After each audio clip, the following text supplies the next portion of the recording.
Шерхан Мұртаза Біркем дүние. Қысқа әңгімелер жинағы. Екінші бөлім. Аздың маңдайы тар. Жолда өзінен үш есе үлкен тезекті домалатқан күн қоңызын әлдене басып кетіпті. Шымалдар соған жабылып жатыр. Шымал құмырсқаның ергежейлілері.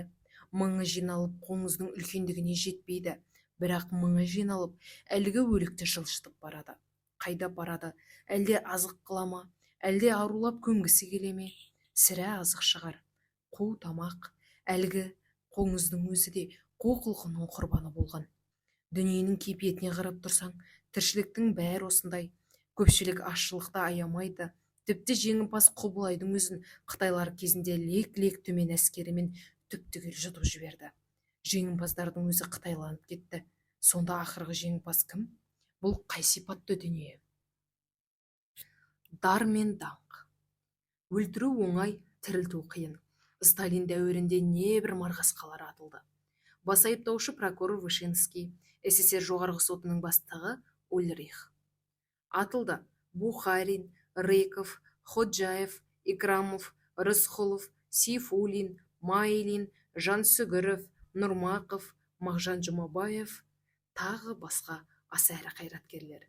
Сталин өлгеннен кейін солардың бәрін ақтады. Ақтағаны былай тұрсын мақтады. Бірақ одан не пайда? Моральдық адамгершілік жағынан пайда бар шығар. Бірақ зорлықпен өлтірілгендерді қайтып тірілте алмайсың ғой. Бәлкім кінәсізден кінәлі болғандардың жағдайы о дүниеде жақсы шығар. Бірақ жалған дүниеге қайтып оралмайды ғой. Міне, бұл бірегей кем дүние. Шымшық пен адам. Таңертең балконға бір уыс тары шашып тастап, іш жақтан қарап тұрдым.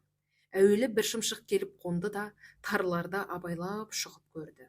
Көрді де шырпыр болып шыққылықтап, өзінің туыстарын шақыра бастады. Балкон лезде шымшықтарға толып кетті. Өле жегенше бөле же деген осы.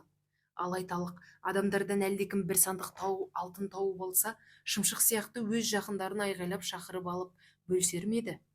Бұл жөнінде марқұм Оралхан Бөкейдің бір әдемі әңгімесі бар еді. Кәдімгі дуана Аллах-уах деп келе жатып, жолдан бір дорба алтын тауып алады. Олжа тапқанын жұртқа жарияламақ болып, «Уа, жарандар!» деп айқайлайды.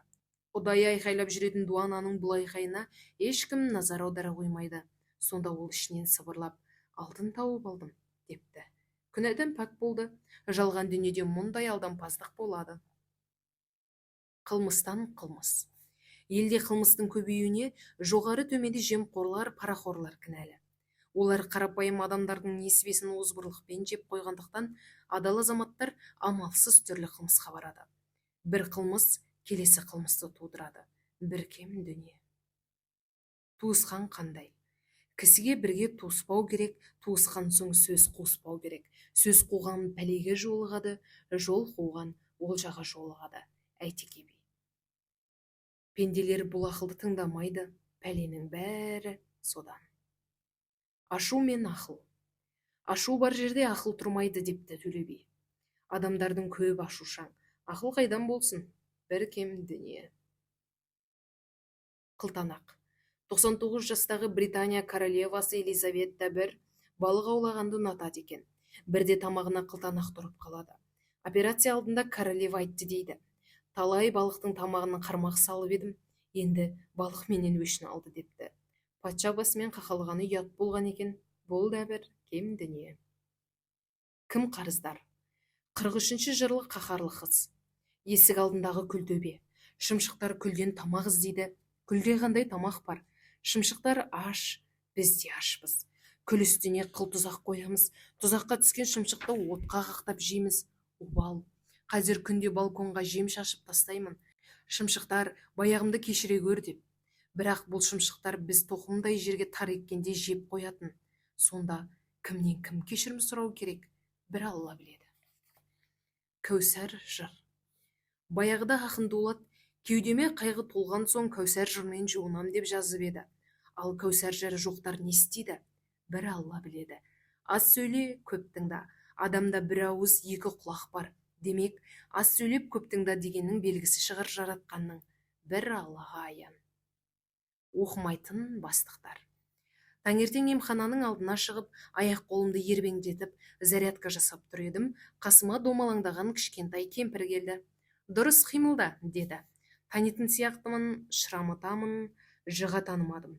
Өзі ашық әңгімешіл екен, кезінде совнаркомның орынбасары болған сезіртті. Сонда барып есіме түсе кетті. Зәуре Сәдуақасқызы Омарова. Аяғым ауырады, жас кезімде сонау Днепрдің суын кештім, Қарағанды шахталарының астына түстім деп, қолындағы таяғымен сирақтарын түрткілеп қойды. Сенің даттарыңды, Камалға жазған хаттарыңды қалдырмай оқимын, Тұрар Рысқұлов туралы жазған романыңды түгел оқыдым, деді. Ал қазіргі бастықтар оқымайды. Біркем дүние. Бүлік неден?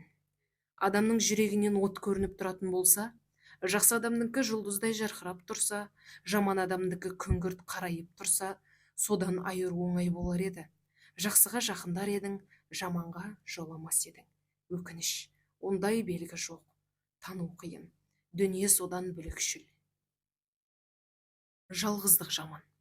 Жасың ұлғайған сайын құрбы құрдас қатарың кемей бастайды. Өз қатарың болмаса тойға барма деген. 1950 жылы мектепте менімен бірге бітіргендер кімдер еді деп сұрастырсам, көбі жоқ. Сақал шашы аппақ қудай болып, Әбдуәлі Данаев, төбе шашы түсіп қалған Исатай Үмбетбаев жүр, Махан молда, Боскөз Манап. Әбдуәлі күміс медальмен бітірген, Ленинград теміржол институтының түлегі. Көп жыл Жамбыл теміржолының бастығы болды. Қазірде студенттерге сабақ береді. Соның барына да шүкір. Мектепті бітірген соң Қаратай Тұрысов еді. Көп жыл қатар жүрдік. Соңғы жылдары парламентте депутат болып, менімен бірге отырдық. 70-ге толар толмас дүниеден өтіп кетті. Тараз шаһарында сол 1950 жылы мектепті бітіргендер суретіне қарап тұрып, апырай, менің әлі тірі жүргенім деп қоямын. Мүмкін Алла менің қиянаттан 40-қа жетпей қайтыс болған әкемнің жасамаған жасын маған қосып берген шығар. Бір Алла өзі біледі. Дегенмен жалғыздық жаман, бұл да бір кем дүние. Мәңгілік еш нәрсе жоқ. Егемен Қазақстанның редакциясына зейнеткер мені шолушы қызметіне алды. Кейбіреулерге күлкі, кешегі бас редактор бүгін сол редакцияның босаға жағында отыр. Ал мен ойлаймын, заманында осы газеттің бас редакторлары болған Ысмағұл Сәдуақасов, Тұрар Рысқұлов, Сәкен Сейфуллин, Бейімбет Майлин, Ғабит Мүсірев сияқты алыптар басқарған мекеменің босағасында отырсаң да жарасады. Мәңгілік еш нәрсе жоқ. Мәңгілік тек Құдай ғана. Бір Алладан басқаның бәрі өзгермек. Абай. Кім ойлайды? Қазақ Республикасындағы қазіргі таңдағы ең зәру мәселелердің ең біріншісі демография деп мойындаған жөн. Біз күнбе-күн тіршілік қамымен әуреміз, ол қажет. Бұл бүгінгі күннің қамы. Ал ертең не боларына көз салсақ, көңілмен болжасақ жағдай қандай болмақ? Ұлан-байтақ Қазақстанды небәрі 15 миллион халық тұрады. Оның 8 миллионы қазақтар деп жүрміз. Халқымыздың өсімі тым төмен. Бала туу мөлшері осылай кете берсе, алдағы 10-20 жылда қазақ саны кемей бермек. Бір кезде қазақ ауылында әр отбасында 10-12 бала тапқан алтын алқалы аналар көп болды. Олардың тізімі ұдайы баспасөз беттерінде жарияланып тұрды. Қазір ондай тізімдер көрінбей кетті. Ал дүниеде жері бай, кені бай елге өз елінен табылмаса, жат жұрттықтардан табылып кететіні ежелден белгілі. Сонда демография ашаршылығынан қалай құтыламыз? Әрине, әр мемлекет өзінің көрпесіне қарай көсіледі. Халықтың әлеуметтік күнкөрісі мәз емес екені бесенеден белгілі.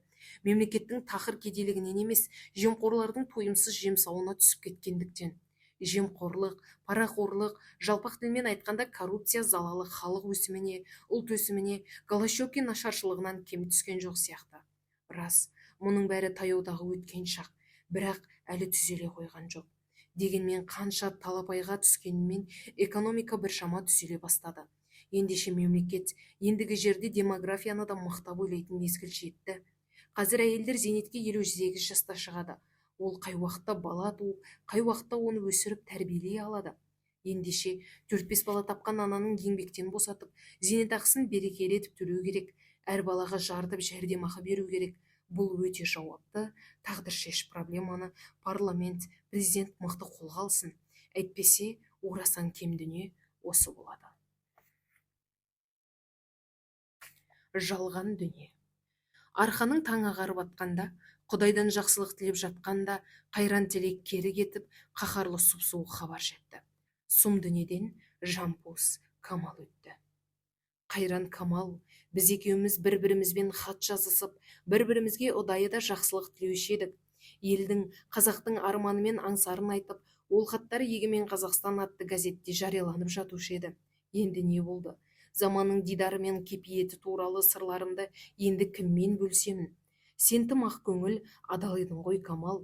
Қоғамда болып жатқан толайым кемшіліктерді мен ашына жазғанда, сол қоғамдағы зәредей жақсылықтарды тізбелеп, маған басу айтушы едің. Заманның, қоғамның алдағы күндерге жақсылыққа, ақжарқын күндерге жететінін дәлелдеп, ұдайы үміт отын жандыратынсың. Екеуміз бір-бірімізге жазған осы хаттардан кейін, елім саған айтам, елбасы селін тыңда деген атпен кітап болып шығып, сол кітап халықаралық абыройлы сыйлыққа ие болып еді. Кім енді менімен сыр бөлісіп, армандар, тілектер айтысып, кім енді маған хат жазады?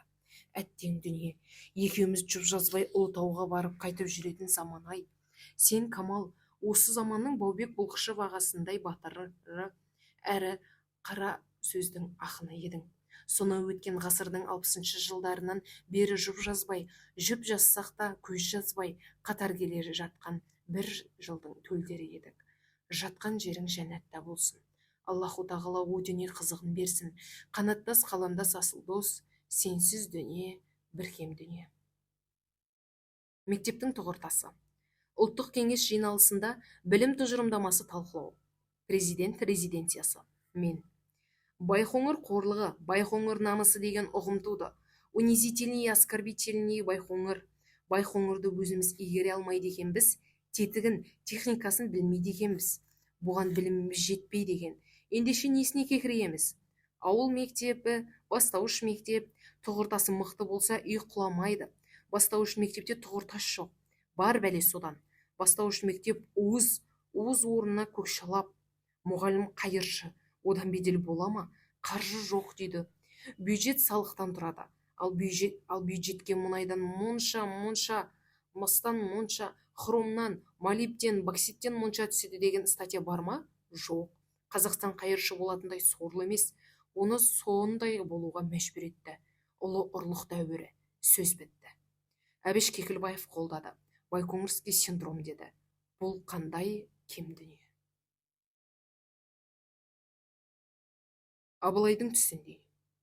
Батырдан барымташы, барымташыдан ұры. Ұрыдан қары, қарыдан бәрі туады. Әсіресе соңғысы көп. Бір кем дүние.